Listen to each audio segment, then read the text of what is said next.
Master धैर्य रहो। भोलेनाथ से को भक्त कहले लगी है लगी से लगन लागी उससे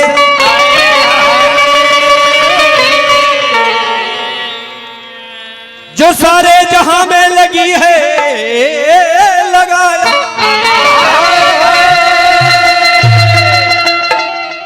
जो रहते हैं जंगल और पर्वत के ऊपर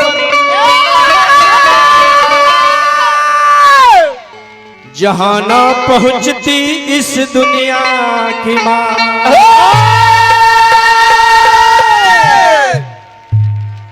ये दुनिया के माया जहां ना पहुंचेला ओए जे भोला जी के स्थान बा मास्टर मास्टर कि गले नागमाला जटे गंगाधारा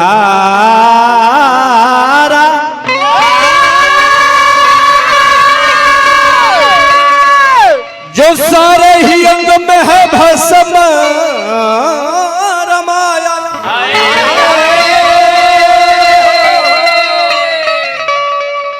और जो देता है हरदम और लेता किसी से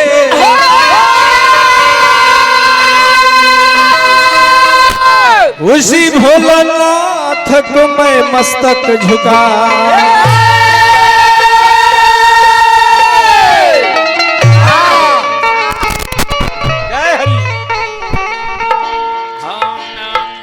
प्रेम से बोल दी औघड़ दानी शिव महादानी बाबा की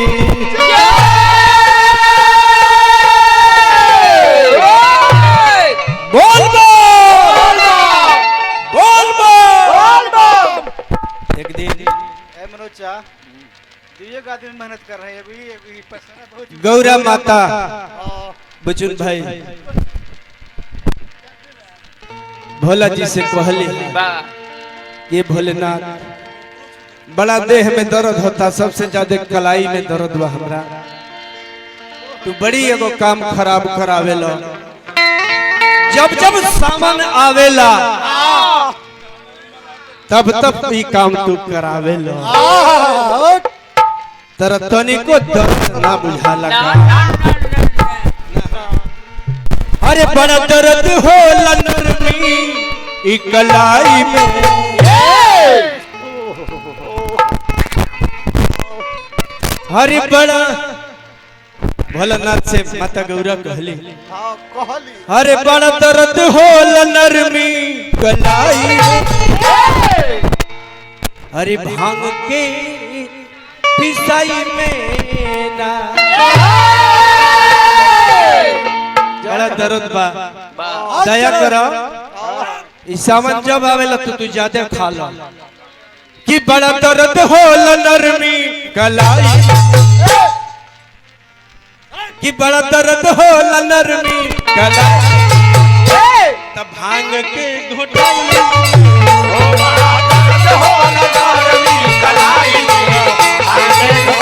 बड़ा दर्द होला नरमी कलाई में भांग के पिसाई दर्द होला कलाई में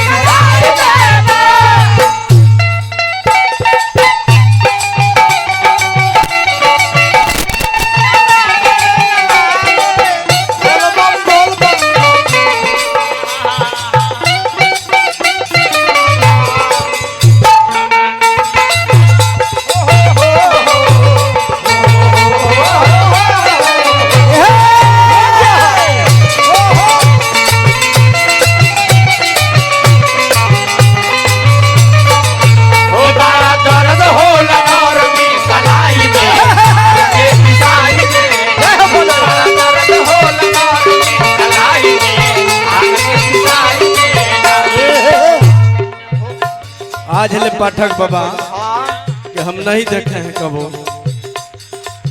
कबो नहीं देखे ना ये अपन मिजाज में खड़े होकर गाते हैं लेकिन हमनी पाठक बाबा जब ले नहीं हिलेंगे तब ले पेटे नहीं भरेगा हमने के ये बबुआ ये भोलानाथ आदत के लाचार हैं।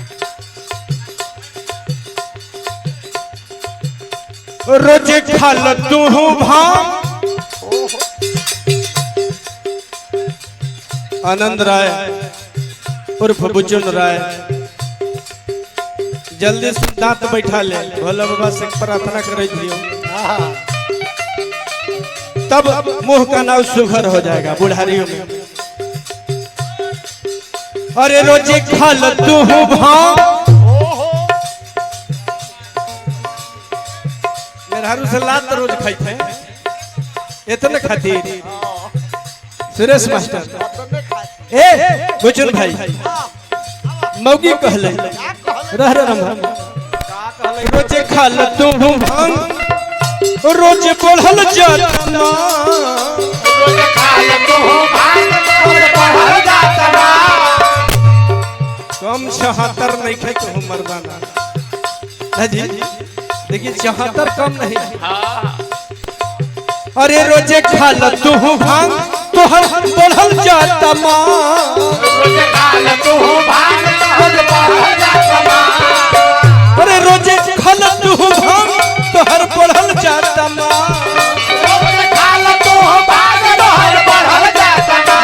रोज खाल तू भांग, तोहर बढ़ल जाता माँ। खाल तू भांग, तोहर बढ़ल जाता माँ। अरे बड़ा दर्द करे,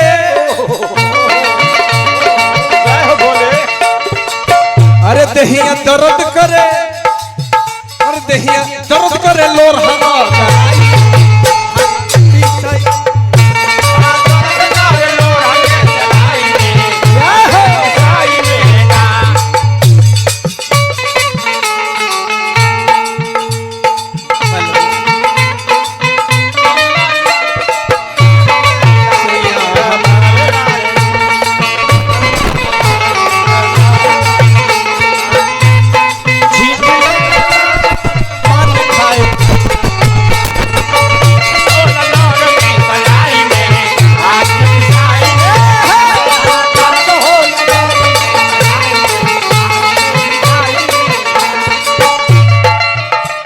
भाई हमारे मित्र मनोज राय, यह परम मित्र है, कहना ही नहीं है तो चिन्हाते ना रहल हम मनोज भाई।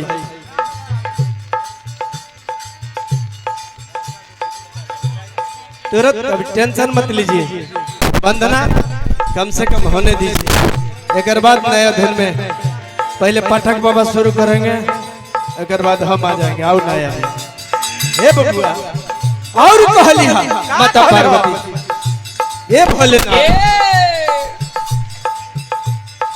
अरे देह में रहे हरदम दर्द, कैसन बाड़ा तू मोरा।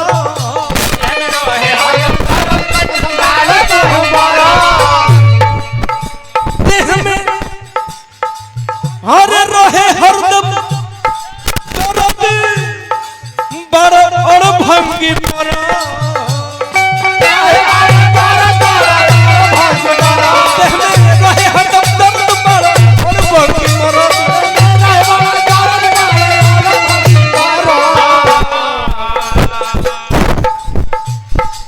रात दिन कि हम न रहब पिया,